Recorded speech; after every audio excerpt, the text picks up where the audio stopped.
Welcome to The Explainer. Today, we're going to be decoding something absolutely fundamental. It's like the operating system that runs all of human civilization, our ideas of right and wrong.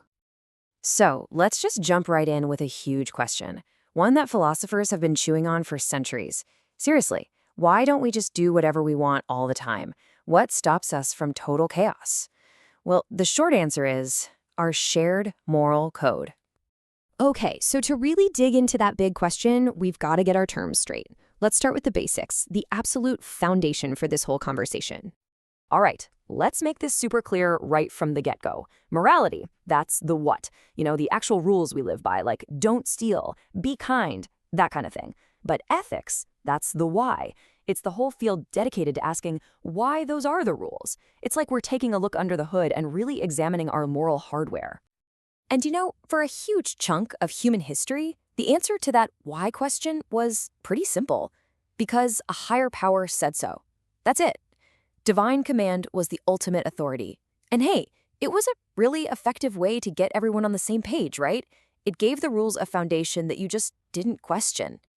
But then, things started to change. A huge shift happened. It really got going back in ancient Greece, where we started to build a totally new moral operating system. This one wasn't just based on faith.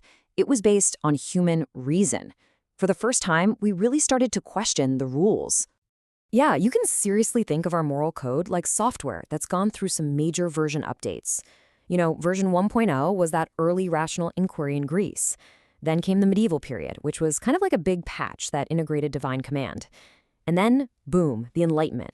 That was the revolutionary update that put reason and individual rights front and center. Okay, now this is what's so wild. Take a look at this table. These ancient Greek schools, they basically laid out the entire blueprint for every single debate we've had about the good life ever since. It's incredible. You've got Plato, who's searching for this perfect objective form of the good. Then there's Aristotle, who's all about balance and human flourishing, what he called the golden mean. And the Stoics and Epicureans, they were focused on a different goal, inner peace. I mean, these are the exact same questions we're still trying to answer today. All right, let's fast forward a bit to the Enlightenment, because this is where the debate really crystallizes into two huge competing ideas. On one side, you've got Immanuel Kant. For him, it's all about why you do something. The morality is in the intention. It's about doing your duty, period, no matter what happens. Then, on the complete other side, you've got John Stuart Mill. And he's like, nope, it's all about the outcome. The best action is the one that creates the most happiness for the most people. This clash, this tension between intention and consequence, it's still the central conflict in so many of our ethical debates today. Okay, so let's shift gears, because this isn't just a bunch of abstract philosophy. These ideas have had a massive, real-world impact. They are literally the engine of social change. Think about someone like Sarah Grimke.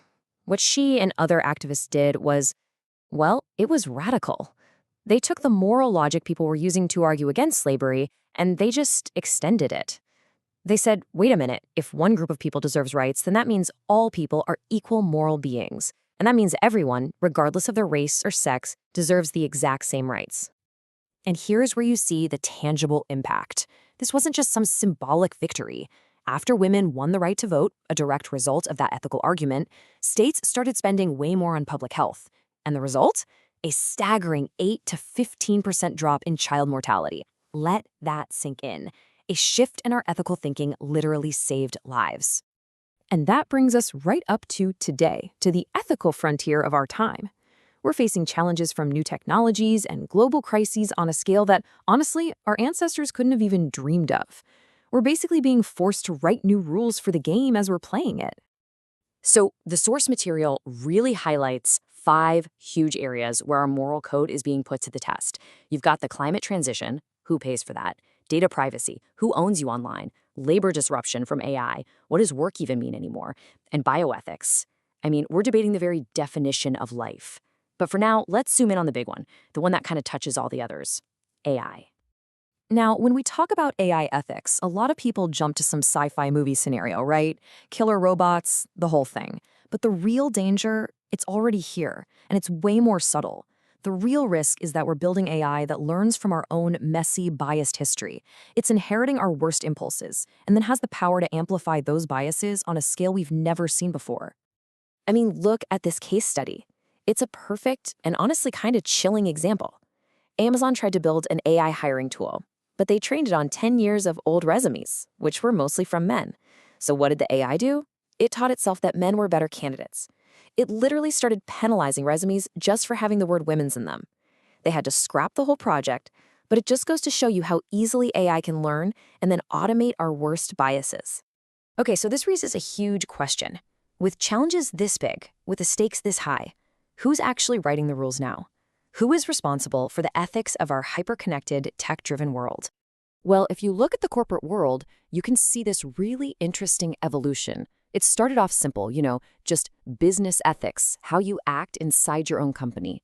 Then it grew into CSR, corporate social responsibility, this idea that companies owe something to society. And now, the latest version is ESG. That's environmental, social, and governance. And what ESG does is it turns all those fuzzy ethical ideas into hard data points that investors can actually measure. In a weird way, ethics has become just another business metric. But the thing is, when you step out of the boardroom and onto the global stage, the rules get a lot murkier. In fact, you run into this fundamental conflict. On the one hand, you have universalism, the idea that some things are just always right or always wrong for everyone, everywhere. But on the other hand, you have cultural relativism, which says, hang on, it all depends on the specific culture. And believe me, this isn't just some stuffy academic debate. It has real life-or-death consequences. And I mean literally life or death. Let's take a really difficult case study, like FGM in Somalia. From a purely cultural relativist perspective, one might argue against interfering with the local tradition. But a universalist would come back and say that a fundamental human right, the right to be free from torture and physical harm, has to override any local cultural practice, no matter how old it is. And you see the same tension with other social structures too, like arranged marriages in India.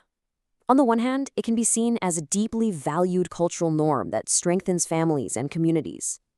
But from a universalist perspective, it bumps up against the idea of individual autonomy, the right to choose your own path in life. So it forces us to ask this incredibly tough question: where do you draw the line between respecting a culture and upholding what we might see as a universal human right? And as you can probably guess, there are no easy answers here. And so that leaves us with what might just be the defining question of our time.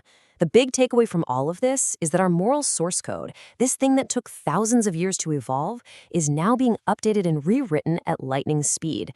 The ethical choices being made right now, in AI labs, in corporate boardrooms, all over the world, these are going to define the future of humanity. Which brings us to the most important question of all. As AI rewrites our world, who gets to write our moral code?